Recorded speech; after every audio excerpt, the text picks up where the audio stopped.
Good morning, the warmest of welcomes to you and those watching on the online on live stream as well. We've not met. I'm Archie, and together with my wife Sam, we lead the church here. And what I want to do for the next 2 Sundays, today and next week, is talk about the vision of HTB, which is to play our part in the evangelization of the nation, the revitalization of the church, and the transformation of society. Our vision is to see the lonely loved, relationships restored, addictions broken, the homeless housed, the streets safe, churches brought back to life, and the good news and the love of Jesus Christ everywhere. That's our vision. And there's 3 things that each and every one of us can do as part of that vision. The first is to pray. Please will you pray for the evangelization of the nations and the revitalization of the church and the transformation of society. We get together each week here on a Tuesday morning at 7:30 on Zoom to pray for the transformation of our nation. And the great thing about that is, because it's on Zoom, I find that people can join us in praying like whatever they're doing. Because 7:30, often people are on their way to work or taking a dog for a walk or getting their kids sorted out or still in bed. But because the screens, you can turn them off so they can still be part of praying for the transformation of our nation, take part in it even though they can't physically be there. So will you do that? Will you find the link and join us to pray for half an hour every Tuesday morning for that? Everybody pray, everybody help out. Serve. Because, well, I'll tell you what I've noticed about church, not just this church, church in general. I think when you come into a church, often it feels a little bit like there's a kind of line that has to be crossed. That there seems to be a bunch of people in this community who seem to be going around having a lot of fun and obviously feeling engaged, that they feel in the heart of things. But then a bit like looking at a merry-go-round, you think, how do I jump on? How do I jump on and feel like I'm part of it? How do you move from being, I go to HTB, to HTB's my church? And in my experience, it's very often when you find a place to help out, to serve in some way, you become like a participant. I mean, my dream would be that somebody would come in the doors for the first time and that they would, next week, find themselves wearing a lanyard and welcoming in the next new person. So everybody find a way of helping out. And that's what these cards are for, this Be the Difference, an online version as well. And they're just, these are not things that need getting done around here. No. These are things that, how can we help you to feel like you're playing your part in this vision? What would you like to do? How can we help you into that space? And then everybody pray, everybody serve, and everybody give, because visions cost money. Of course they do. And what's remarkable about this church community is the extraordinary generosity. Even in these times of rising cost of living, and this weekend the energy cap being raised. Over 2,000 people give regularly monthly, as much or as little as they're able. To help play their part in this vision. Now, if you were here in July, or maybe you saw it online, Nikki Gumbel gave his final talk as vicar of HTB. And he talked about the best is yet to come. And I was thinking, I heard the talk, I think, wow, he really did set me up so well as his successor, because he talked about, do you remember he talked to you about expect change, he said? Be a contributor, he said, not a consumer.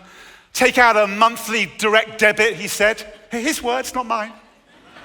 Who else misses Nikki Gumbel? Let's cheer ourselves up a little bit. Here's a little excerpt from his talk, The Best Is Yet to Come. Everything that's happened in this church is down to all of you. And what happens in the future is up to you, because you are people. You're God's people. And Paul talks about you being like the overseers. You're the ones, you're all leaders. Every one of you here I know you. You're just such gifted people. You're leaders. And what happens in the future is up to you. Of course, it's up to Archie and Sam, but essentially it's up to you. So please don't say, well, we'll just watch and see how they get on, and then we'll decide. So look, if the future is down to us, every one of us, this next season of the vision, what would that look like for each one of us in practice? What is it that we have to do? And in the Old Testament, we have a story that strikes me as giving us two principles about how God wants to use each and every one of us in this next season. And I want to talk here under the title, Being a Jar for Jesus. And this story is 2 Kings chapter 4, verse 1 to 7. Let me read it. The wife of a man from the company of the prophets cried out to Elisha, "Your servant, my husband, is dead, and you know that he revered the Lord. But now his creditor is coming to take my 2 boys as his slaves." Elisha replied to her, "How can I help you? Tell me, what do you have in your house?" "Your servant has nothing there at all," she said, "except a small jar of olive oil." Elisha said, "Go round and ask all your neighbors for empty jars. Don't ask for just a few. Then go inside and shut the door behind you and your sons. Pour into all the jars, and as each is filled, put it to one side." She left him and shut the door behind her and her sons. They brought the jars to her, and she kept pouring. And when all the jars were full, she said to her son, "Bring me another one." But he replied, "There is not a jar left." Then the oil stopped flowing. She went and told the man of God, and he said, "Go sell the oil and pay your debts. You and your sons can live on what is left." There are 2 principles at work as to how God wants to use us in this next season of the vision. The first is this: God needs only what you have. God needs only what you have. Playing your part in the vision will likely come out of who you already are, what you already have, rather than who you aren't and what you haven't got. So let go of the notion of what you would do as part of the vision if only you were somebody else.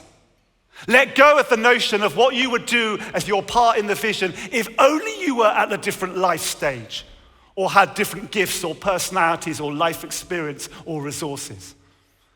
And instead, let's start to think of what can we do now with what we do have, rather than what we don't have. This widow, she comes to Elisha, and she tells him, "I've lost my husband, and I'm about to lose my 2 sons as well, because I've got to sell them as slaves to pay off my debts."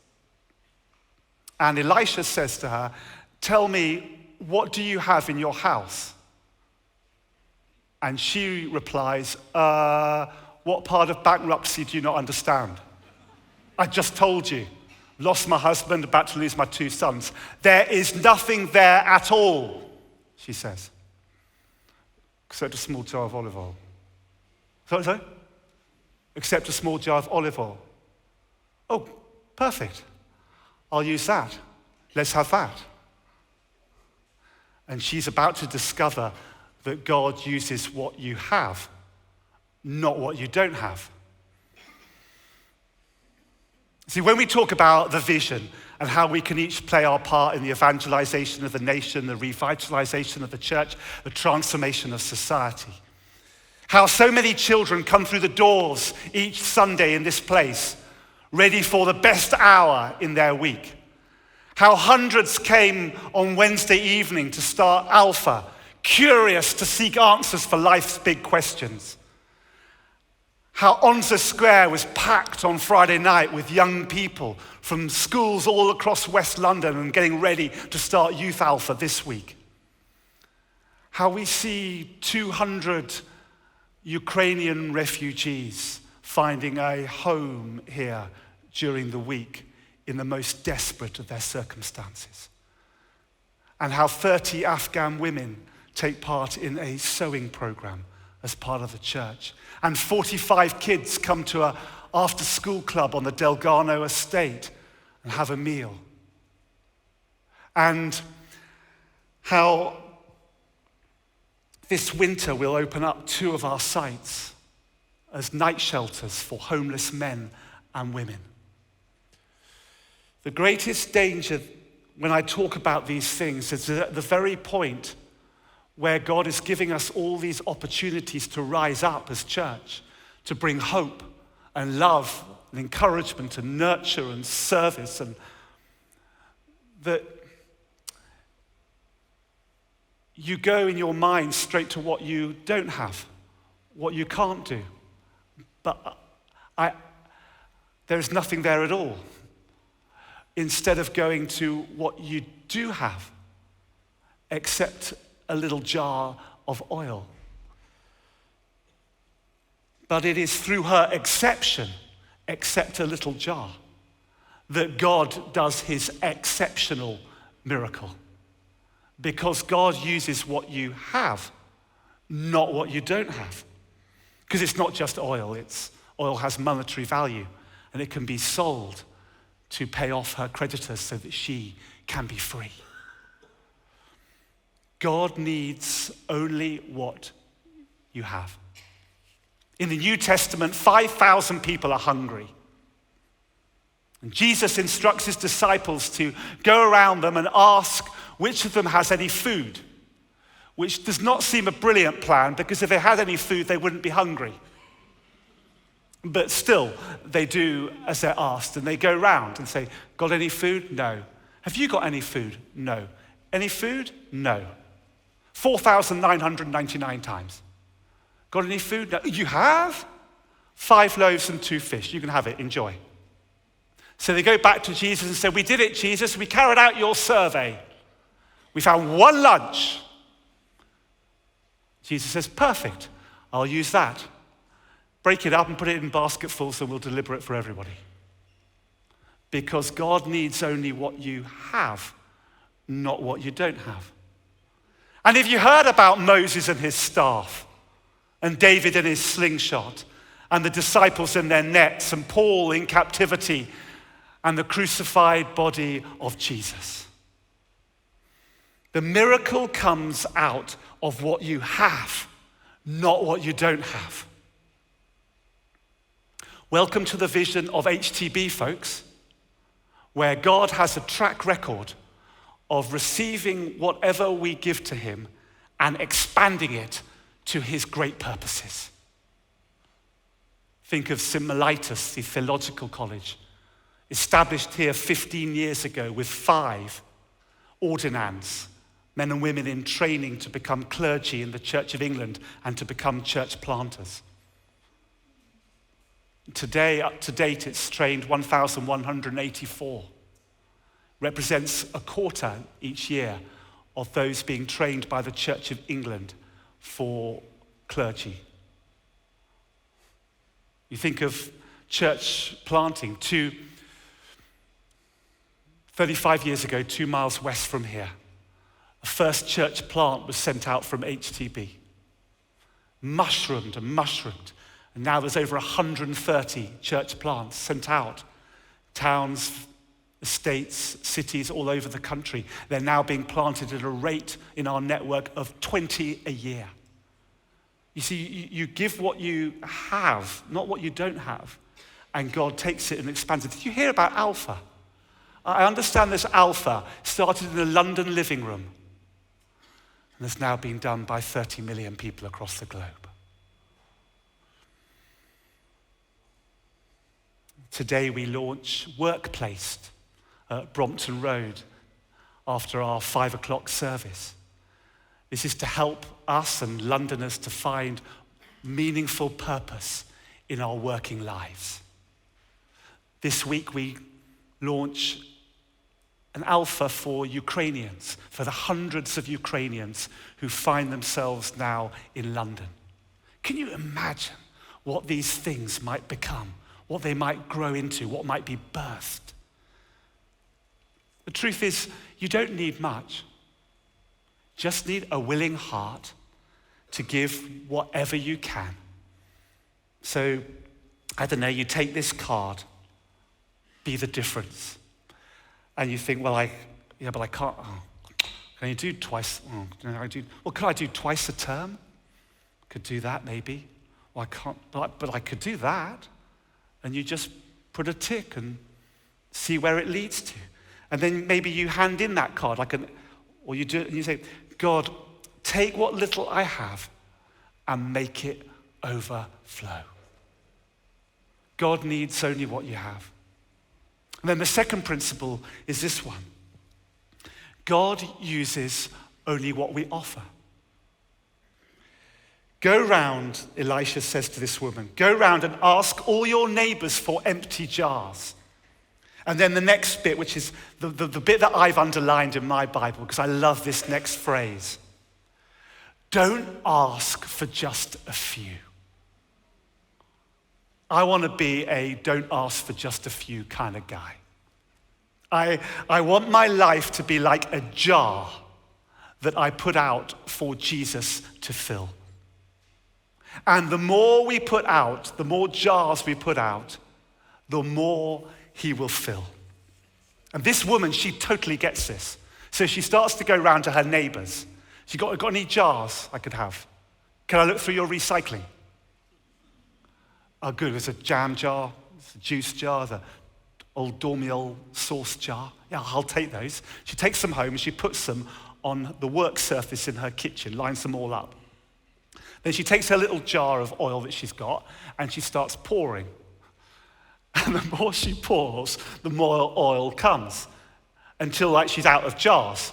So she says to her son, go get me another one. And he said, he said, well, finish up the Nutella, will you? Let's use that jar. Until there's no jars left. And then the oil stops flowing. Do you think if she'd found another jar, that would have got filled? I think so too. Do you think if she'd got her hands on another 10 jars, they'd have each got filled? I think so as well. God will pour himself into anything that we bring him. The more we bring him, the more he'll pour into.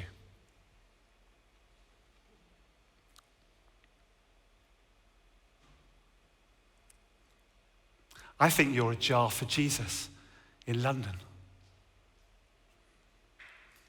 Yeah, I haven't been here all that long, so I'm only just getting to know some people here. Come and say hello, won't you, if you get a chance. But even in the time that I've been here, I keep running into all these jars. I've met Beth. She's a jar for Jesus at the Great Ormond Street Children's Hospital, where she's a nurse. And on Sundays, she puts out another jar when she leads worship at our Earl's Court site. And I've met Sam. He's been a Christian just 3 years. He's a jar for Jesus as a civil servant in the week. He's helping on the Afghan resettlement program. On Sundays, he puts out another jar when he helps with younger youth in the church. Then last week, I met Peter and Renee. They've just celebrated their 52nd wedding anniversary. And for many years now, they've hosted, they said, 220 engaged couples in their home as part of our pre-marriage course. And it strikes me that every time they open their doors to a couple and set the table and make a meal and encourage them before they get married, it's like they're putting out a jar and then another jar and another jar for Jesus to fill. Can you imagine over the years the impact that that has made to family and relationships right across London and beyond? And there's Tola. Tola helps out twice a month here with the kids' church. That's a jar right there, isn't it? And there's Scala. Scala's super busy in the week. She's trained to be a casting director. But she still finds time to meet up with a small group of young people to help them read the Bible together. And there's you. Production, musicians, cafe, welcome, prayer, hospitality. And the way you carry Christ into your work, into your home and your neighbors and your friends and your family, I'd say you're a jar for Jesus. Every one of you, in here and out there. Last Sunday, I came to one of the services in the evening, and I was walking back down the driveway at Brompton Road and found myself walking near somebody who'd obviously just been to the church as well. So I introduced himself and said, I'm Archie. And he told me his name. I said, oh, do you regularly come here? He said, no, I've never been to the church before. So I asked him how he came. He said, well, I was walking through here and I heard the music. And I'm going through a really painful time in my personal life. So I thought I'd come in. And then at the end of the service, they invited people if they wanted to be prayed for. And someone, his name was Tom, he prayed for me. And now I feel so much better. Tom's a jar for Jesus. What kind of jar are you? Are you a hospitality jar? A prayer jar? A finance jar? A listening ear jar? A jar at work? A jar at home? Maybe a teeny weeny jar. Maybe I really haven't got very much time kind of jar. Any jar, all shapes, all sizes. He'll fill whatever we offer. I say, let's put jars out into every corner of London and see Jesus fill them with his glory and his grace and his presence and his power.